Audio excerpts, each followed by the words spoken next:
Then I started singing the chorus, and it felt so good.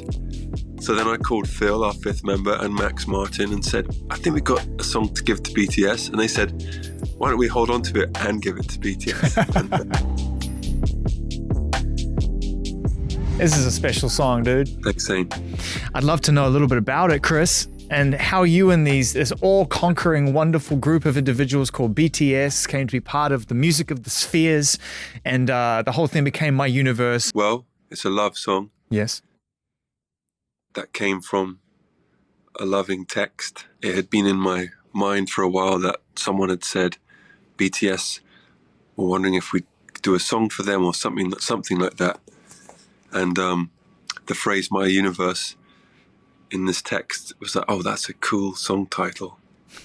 And so occasionally I ask producers we're working with if they have any like spare loops they don't know what to do with.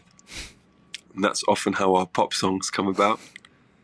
It happened with a song called Something Just Like This and another one. Anyway, Bill, who we work with a lot, this guy called Bill Rocco, I said, do you ever make tracks? And he'd made this loop, this track with a bit of vocals on it. And I said, oh, please can I take that away? And I'm not a great driver, but I was driving around. And then the chorus of My Universe just landed. Love that. So straight back to the studio, I said, okay, let's put this down now. This is all in the same day. You did a U-turn, literally did a U-turn. Then I started singing the chorus, and it felt so good. So then I called Phil, our fifth member, and Max Martin and said, I think we've got a song to give to BTS. And they said, why don't we hold on to it and give it to BTS? and then we started communicating with BTS, and then went to Korea, and then the concept of it's a song about love that's difficult or it's forbidden or you can't quite get it together.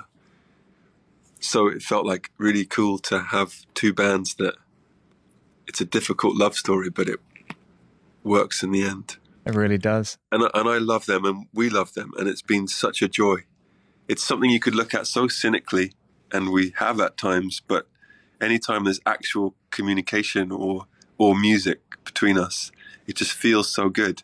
And so I unabashedly and unashamedly feel really grateful for the song, grateful for the person that inspired the song, and grateful for the people we sing it with. I love that you went to Korea to have the experience. So much of the way music gets made now through convenience and just through schedule and no judgment one way or the other gets done via the magic of file sharing. And I think it's not the Coldplay way. I know you love the tactility of being in the room and having that experience when you're working with people. If you can, you will. So how was that trip to Korea? The trip was, I don't know if you know the film Back to the Future where... I think that's given out at birth, Chris. But there's an outfit that Doc Brown wears that's like a sort of nuclear hazmat suit. Yes. And going to Korea was like hanging out with 10,000 people dressed like that. Yeah. And we had to go through, I think, 13 checkpoints and tests, and it was so difficult to get in. And I was like, I have no idea where I am. I don't understand anything anyone's saying to me. But somehow I have faith that we're going to see BTS tomorrow. And it happened. Being in the room with those guys, and I love them as well and have gotten to know them incrementally over from one conversation to another, where I think we're at a point where we sort of understand each other better than we ever have. And I'm enjoying that process. I'm enjoying the gentle kind of familiarity I'm getting out of that rather than this forced thing. They really are very tight and they work in their own way. So my question, Chris, is seeing them in their own natural environment, not on the stage at the Billboard Awards or somewhere else, like you come to us, you went to them. What did you take from that experience, being in the creative space with them? Well, of course, the K-pop system is very different to what we're used to. You could say, oh, everyone's just manufactured and all this, but within that, there's a real bandiness to them. You know, they're really, as far as I could tell, really friends, you know, really in it together. And I think people, with any great boy band, if you want to call it a boy band or girl band, like the Spice Girls or Coldplay, there's just something beyond the being put togetherness. There's a natural chemistry and they're just people that I like. Yeah, me too. The album is now officially named. It's called Music of the Spheres. It comes with it a universe, pun very much intended. A world of uncovering new emotions and feelings and languages and all kinds of things that we're going to get to know through this music. For you and your friends in the band, to be able to go beyond our earthly environments, how sort of much fun has it been to look beyond what we inherently know as a species and start to think about what life might be like with other life forms, other languages, and really be able to lean into that on a creative space? Well, it's very liberating. But the truth of it is, Zane, that really it's just a bunch of love songs, cleverly disguised or not that cleverly disguised, actually. There's a freedom to say, when you set something in another place, there's a freedom to say what you really feel.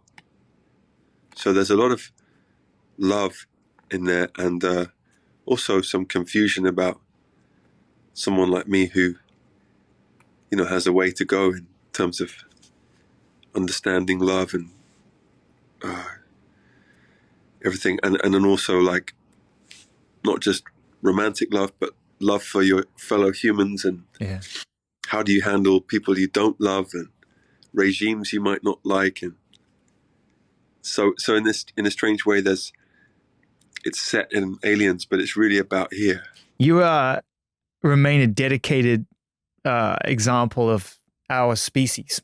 You're doing Global Citizen this weekend. You continue to find ways through your own journey, as you eloquently put it, and learnings you have to go through to try and find ways to contribute and be available. And I wonder, and maybe this is a placeholder for a deeper conversation later, how challenging that balance is sometimes between what you give versus what you hold back for yourself. I have a way to go in my heart and my, how I live my own life. I think doing things like Global Citizen is just better than not doing them.